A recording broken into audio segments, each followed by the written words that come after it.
जय हिंद। आज हम लोग देखते हैं रूसी क्रांति। सबसे पहले जो है देखते हैं कि क्रांति का अर्थ क्या होता है। क्रांति का अर्थ होता है महान परिवर्तन। जब भी कोई क्षेत्र में जो है महान परिवर्तन हो जाता है, यानी जो पहले से जो जो सिस्टम से कार्य होता रहता है, वो अगर सिस्टम बदल जाए पूरा तरह से, तो उसको हम लोग जो है क्रांति कहेंगे। ठीक उसी तरह से जो है रूस में जो है वर्षों से रोमनो वंश का शासन चलता आ रहा था। रोमनो वंश के शासन का अंत हो गया और यहाँ पर जो है साम्यवादी शासन की स्थापना हुई लेनिन के नेतृत्व में, व्लादिमीर इवानोविच लेनिन के नेतृत्व में। तो ये जो है एक महान क्रांति कहलाई। अब हम लोग देखते हैं आखिर रूस में ऐसा क्रांति क्यों हुआ। सबसे पहले देखते हैं निरंकुश राजतंत्र। रूस में जो है राजा को जार कहा जाता है। जार जैसे हम लोग अपने यहाँ राजा बोलते हैं तो हम लोग जार बोलता है। तो वहाँ जारशाही शासन जो चल रहा था, तो जार निरंकुश था। इसके पास असीमित अधिकार था। ये दैवी सिद्धांत को मानने वाला था। दैवी सिद्धांत को मानने वाला अक्सर हमेशा ये जो है सोचता है कि हमको ईश्वर जो है धरती पर भेजा है अपना प्रतिनिधि बना करके और हमको शासन करना है, और अपनी इच्छा के अनुसार वो शासन करता है। ठीक इसी तरह से यहाँ रूस में हुआ और ये दैवी सिद्धांत को मानने वाला था, तो जो है अपने आप को जो है ईश्वर का प्रतिनिधि समझता था, छोटा भगवान अपने आप को मानता था, और जो है हमेशा गलत सलाहकारों से घिरा हुआ रहता था। इस कारण से जो है जनता के सुख दुख की इसको जो है कभी चिंता नहीं रही। अब हम लोग आते हैं दूसरा पॉइंट में, तो असफल विदेश नीति।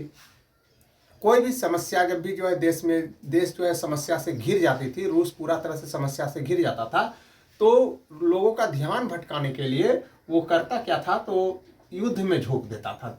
देश को युद्ध में झोंक देता था, किसी न किसी युद्ध में लगा देता था, जिससे कि जनता का ध्यान किधर चले जाए, देश की ओर चले जाए। जैसा अभी भी होता है।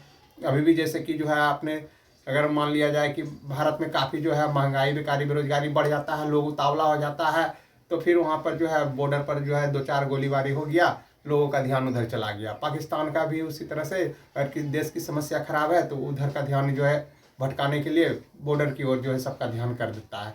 तो इस तरह से जो है ये जारशाही का जो है अभी भी जो है लोग जो है, ये हमारे यहाँ का हो या कहीं विश्व में कहीं भी हो, तो विश्व के लोग आज भी जो है इसी सिद्धांत को अपना करके और जनता का मन जो है भटका करके रखते हैं। तो उसी तरह से उस समय जो है करता था, लोगों का ध्यान भटकाने के लिए जो है बस युद्ध में जो है झोंक दो। युद्ध में गया, बेकारी, बेरोजगारी, जितना भी समस्या है देश का जो है सब खत्म हो गया। उसके बाद जो है आते हैं, तो युद्ध में जो है हमेशा इसकी हार होती थी। युद्ध में तो झोंक देता था, लेकिन युद्ध में जो है हमेशा इसकी हार होती थी। 1904-05 में एक छोटा सा चींटी जैसा जो है देश, जापान से जो है हाथी जैसा रूस जो है ये पराजित हो गया। अब ये वही कहानी होगा कि चींटी कैसे हाथी को पराजित कर देता है। तो इसी तरह से जो है यहाँ पर जो है देखने के लिए जो है एक बड़ा उदाहरण मिला। रूस जैसा विशाल देश एक छोटा सा जो है जापान से पराजित हो गया। इससे जो है रूसी मर्यादा को जो है आघात पहुंचा। इस तरह से बार बार युद्ध में हार होने से जो है कोई भी देशवासी को जो है अपने मर्यादा पर जो है आघात पहुंचता है। अब है अगला, किसानों की दयनीय स्थिति।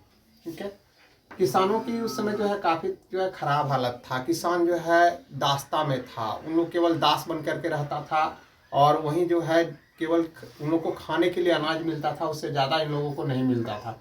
किसानों की स्थिति काफ़ी दयनीय थी। 1861 में हालांकि जार जो है कृषि दास्ता का अंत कर दिया, लेकिन ये किसान जो है ऋण में जो है ग्रसित था, ऋण से ग्रसित था, इसलिए जो अपनी स्थिति में किसी प्रकार का कोई सुधार नहीं कर पाया, और दिन ब दिन जो है ऋणग्रस्तता में चलता गया। बाढ़, अकाल, ये सब के कारण से और इसकी स्थिति जो है खराब हो गई। अब इन लोगों को असंतोष लगने लगा। इन लोग चाहता था कि जार किसी तरह का जो है कोई कदम उठाए, लेकिन जो है जार द्वारा कोई सुधार का कदम नहीं उठाया गया। इन लोगों जो है असंतुष्टि बढ़ता चला गया और क्रांति का कारण बना। अब है औद्योगिक क्रांति। रूस में भी, पूरे यूरोप में जैसे औद्योगिक क्रांति हुई थी, रूस में भी औद्योगिक क्रांति हुई। लेकिन सबसे बड़ी बात यह है कि औद्योगिक क्रांति तो रूस में हो गई, लेकिन ये कल कारखाना लगाने के लिए जार जो है विदेशियों को आमंत्रित कर लिया रूस में। अब विदेशी तो केवल लाभ उठाएगा, तो वो लाभ उठाना शुरू किया। रूसी जनता लोग कल कारखाना में काम करता था, उसका शोषण होने लगा, घंटों काम लिया जाने लगा उससे, लेकिन उसको उस अनुसार जो है वेतन मजदूरी नहीं दिया जाता था। तो इससे लोग जो है मजदूर, काम करने वाला मजदूर सब जो है असंतुष्ट हो गया। और इसी बीच जो है कार्ल मार्क्स का यह विचार कि मजदूरों के पास खोने के लिए कुछ भी नहीं है, उसकी बेड़ियों से अधिक कुछ भी नहीं है, ये विचार जो है और इन लोग को दलित कर दिया, और इन लोग जो है क्रांति के लिए तत्पर हो गया। उसके बाद रूसीकरण की नीति। रूस में बहुसंख्यक जाति था स्लाव जाति, और अल्पसंख्यक जाति था जर्मन, पोल, फील, यहूदी। तो जार जो है रूसीकरण का नीति अपनाया और जो है सिद्धांत रखा एक जार, एक चर्च, एक रूस। अब यहाँ पर जो है ये जब एकीकरण करना चाहता था, उसको चाहता था कि एकता आ जाएगा, लेकिन जो है यहाँ पर जो है अन्य जो है जाति, जर्मन, पोल, फिल, यहूदी, ये सब जो है विरोध किया इसका, रूसीकरण नीति का। और जो है इस विरोध के कारण जो है जब ये जबरन लादने का कोशिश किया रूसीकरण की नीति को, तो जो है वो जो है एक तरह से क्रांति का रूप ले लिया। अब जो है सुधार आंदोलन, रूस में जो है हमेशा अक्सर जो है कुछ न कुछ जो है सुधार आंदोलन हमेशा चलता था। जन विद्रोह की जो है वहाँ परंपरा बनी हुई थी। तो जो है एक विद्रोह जो है 1905 में हुआ, 9 जनवरी 1905 में। 9 जनवरी 1905 में जब जापान द्वारा जो है पराजित हो गया था रूस युद्ध में, तो ऐसी स्थिति में जो इन लोगों का मर्यादा काफ़ी आघात पहुंचा। एक तो पहले से जो है बेकारी भुखमरी है, और ऊपर से जो है हार भी हो रहा है युद्ध में, तो इन लोग शासक के खिलाफ हो गया। और जो है भूखमरी की अवस्था में जो है इन लोग जो है बड़ा जुलूस निकाला, और जो है नारा लगाते हुए आ रहा था कि छोटे भगवान हमें रोटी दो, छोटे भगवान हमें रोटी दो। इस तरह का नारा लगाते हुए उन लोग जो है बड़ी संख्या में आ रहा था। सेंट पीटर्सबर्ग में महल था, महल की ओर जो है आ रहा था। अब इसी क्रम में जो है जार लोगों पर गोली चलाने का आदेश दे दिया, जिसमें भारी संख्या में जो है पुरुष, महिला, वृद्ध, बच्चे सब मारे गए। और इस दिन जो है चूंकि रविवार का दिन था, इसलिए इसको जो है खूनी रविवार के नाम से जाना गया। अब इससे जो है पूरा देश में सनसनी फैल गया। तो जो है इसको जो है हटाने के लिए जो है बोला कि हम एक ड्यूमा बनाएंगे। ड्यूमा एक छोटा संसद, और उसी के माध्यम से हम शासन करेंगे। और किसी तरह से इसको जो है माहौल को ठंडा किया कि ताकि लोगों का जन विद्रोह नहीं भड़के, और उसके कुछ दिन के बाद जो है ड्यूमा को समाप्त कर दिया। अब जो है जार जो है कि जो है से लोग जो है जब असंतुष्ट हो गया, तो वहाँ एक नया विचारधारा जो है समाजवादी विचारधारा का उदय हुआ। और वहाँ पर जो 1898 में प्लेखानोव के द्वारा जो है वहाँ पर एक जो है रूसी सोशलिस्ट डेमोक्रेटिक पार्टी बनाई गई, जो आगे चल करके 2 भागों में बट गई। एक जो है बोल्शेविक, बहुसंख्यक यानी स्लाव जाति वाला, और ये सर्वहारा वर्ग का समर्थक था यानी मजदूर और किसानों का, और एक मॉन्सेविक जो कि मध्यम वर्ग का समर्थक था। इस तरह से 2 दल यहाँ पर बन गया रूसी सोशलिस्ट डेमोक्रेटिक पार्टी टूट करके 1903 में बोल्शेविक और मॉन्सेविक। बोल्शेविक का नेता था लेनिन, ठीक है, और मॉन्सेविक का नेता था केरेंस्की। और इस तरह से ये पार्टी जो है अब अपना अपना जो है प्रचार प्रसार जो है करने लगा। इन लोग अपना फैलाने लगा। इन लोग क्रांति के लिए दोनों चाहता था कि क्रांति हो जाए, और क्रांति के लिए लोग दोनों अग्रसर था। तो इस तरह से जो है क्रांति का जो है एक न्यूग जो है बनने लगा। अब आया प्रथम विश्व युद्ध का समय। प्रथम विश्व युद्ध में जो है रूस सम्मिलित हो गया। हर मोर्चे पर हार का खबर आने लगा। जार चला गया युद्ध में। जरीना जैसे हम लोग रानी बोलते हैं, उसी तरह से उन लोग जरीना बोलता है। जरीना को जो है सौंप दिया, शासन चला गया। जरीना पर रास्पुटिन पादरी का जो है प्रभाव था। रास्पुटिन पादरी जो है अपने अनुसार शासन चलाने लगा। अब तो रूस वाला सब समझ गया कि ना, अब इस शासन को जड़ से उखाड़ के फेंको।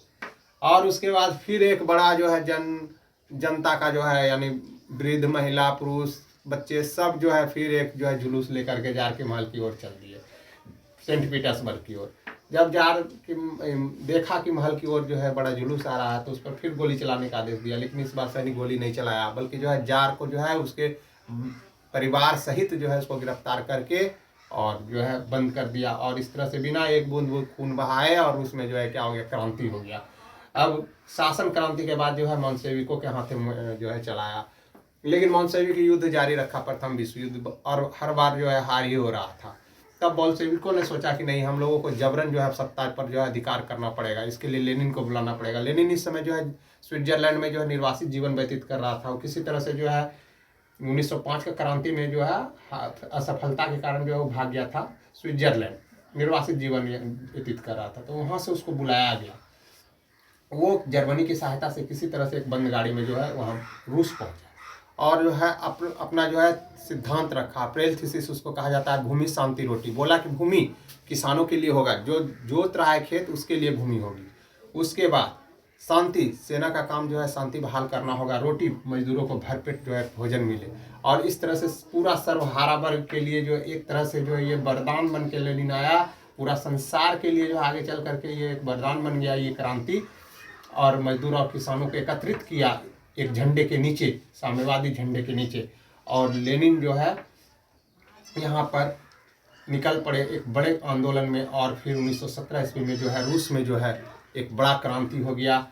आधी रात में ही जो है जितने भी सरकारी स्थल था सब पर जो है बोल्शेविकों का जो है ध्वज जो है लटका दिया गया। क्रेंस की गद्दी छोड़ के भाग गया और रातों रात रूस में परिवर्तित हो गया। रूस में जो है साम्यवादी शासन की स्थापना हो गई लेनिन के नेतृत्व में, और राष्ट्र अध्यक्ष जो है लेनिन बना। इस प्रकार से जो है ये रूसी क्रांति को अगर हम लोग देखें तो रूसी क्रांति में जो है कार्ल मार्क्स जो बताए थे साम्यवादी सिद्धांत, उसको ये लाने में जो है बड़ा अपना योगदान दिए व्लादिमीर इवानोविच लेनिन। और उसके बाद इसका परिणाम जो है निकला कि विश्व में जो है सर्वहारा वर्ग का जो है अधिनायकवाद कायम हो गया, यानी मजदूर और किसानों को सर्वहारा वर्ग कहा जाता है, उसका अधिनायकवाद कायम हो गया। उसके बाद एक नवीन विचारधारा आई जो कि पूंजीवाद का अंत करके और समाजवाद साम्यवाद को लाया। साम्यवाद का मतलब होता है वर्गहीन समाज, यानी कि जिसमें किसी भी प्रकार का कोई वर्ग नहीं था, सब अमीर गरीब कुछ नहीं, उसमें कोई वर्ग नहीं। इस प्रकार का जो है शासन का जो है बहाली हुआ। उसके बाद जो है इन लोग जितने भी जो है उपनिवेश थे उन लोगों को भी इन लोग जो है आज़ादी की लड़ाई के लिए जो है प्रेरित करने लगा। पूरा विश्व इससे प्रेरित हुआ। आगे चल करके जब द्वितीय विश्व युद्ध समाप्त हुआ तो कई देशों में जो है इन लोगों का जो है अपना जो है वर्चस्व कायम हुआ, यानी और कई देशों में जो है साम्यवादी शासन की जो है स्थापना हुई। तो इसका परिणाम भी जो है बहुत अच्छा आया, लेकिन आगे चल करके ये शीत युद्ध का जो है रूप ले लिया। जहां अमेरिका पूंजीवाद का समर्थक था वहीं जो है ये शक्तिशाली रूस जो है साम्यवाद का समर्थक था, और लंबा समय तक जो है शीत युद्ध चलता रहा। लेकिन लेनिन जब आए थे तो 1917 में तो एक जो है बड़ा जो है संघ बना दिए थे, सोवियत गणराज्यों का समूह। और उसके बाद साम्यवादी सिद्धांत से कुछ समझौता भी किए थे नेप के रूप में 1921 में। और उसके पश्चात 1924 में उनकी मृत्यु हो गई थी। उसका बाद स्टालिन आया था। स्टालिन साम्यवादी शासन को चलाते रहा, लेकिन जो है आगे चल करके फिर धीरे धीरे इसमें फूट पड़ते गया और 1991 में फिर इस सोवियत संघ का जो है विघटन हो गया था। तो ये सब जो है हम परिणाम को लेकर के चल सकते हैं। तो ये जो है हमारा रूसी क्रांति था। जय।